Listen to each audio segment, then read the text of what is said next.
Okay, we're off.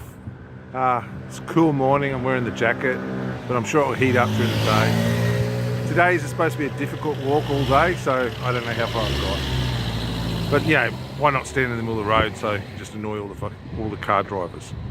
So Cass, I think it's overrated. It's really nice, and I'm sure in summer it's fantastic because there's a sunken Roman city off the front and all that. But in winter, it's just a tourist town, you know, like it's like just wander around. There's lots of shops that sell stuff for inflated prices, and there's just lots and lots of apartment houses. So come in summer, that's what I think. I found a beach for the Kraken. I think it's made for it. It's certainly named after her. So when she comes, we'll have to go there, you know. The Princess Beach. Yes, the Princess Beach. The Kraken loves the Princess Beach. This is where she needs to be. As you know, she's rendering men and pulling ships to the depth. Okay, I'm about 4 hours into the day. The path's been interesting, difficult and challenging at times, but mainly beautiful. You're walking, well, you walked over a couple of hills and then you've been walking along the water. I'm about to turn and go back into the hills. I just thought I'd show you some of the surroundings. So this is a camping spot. And like I said, if I did this again, I'd bring camping gear. I think camping is definitely the way to go. You end up in these idyllic places and it just looks like the place you'd want to pitch a tent and spend time in. It's a shame to walk on. And you also wouldn't have to stress about accommodation, especially if you did it this time of the year, because you wouldn't be hot at night. And there's quite a lot of this trail that runs right next to the coast. So the extremes of temperature are not that great. But this is beautiful, beautiful and quiet, serene, views in every direction. And all of them majestic. I'm a bit tired. The next 4.4 kilometers, I think, is all uphill. Well, 600 meters of it continues along the coast, but then the next bit's uphill.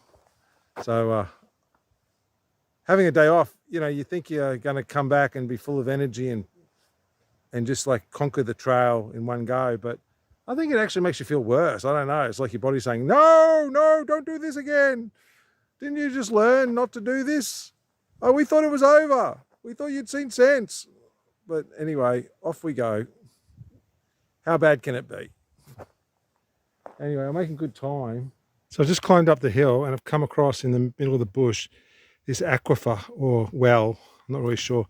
But it's interesting because you run across these quite a lot. They've sort of made a little dam up here and then they've diverted the water to fill it. So I'm not sure if there's a ground source or it just relies on this sort of, you know, ground collection system. But it's interesting. It's all stone. It's lovely. I haven't checked to see if there's anything in it, but there's some stairs, as you can see, cut into it so you can get up to the top to where you get the water. I got plenty of water, so I don't need to try. Goodbye. We got the welcoming committee into the town. Now, I go across a lot of goats. This is very much goat country. But just recently, in like 500 meters ago, I came across a really savage dog and I'm sure he would have attacked me, and we had a tug of war with the mighty stick.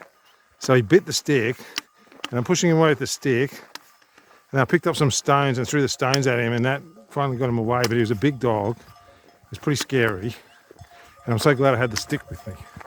He just came bounding up. He didn't even slow down. It was scary shit. The goats are a lot nicer.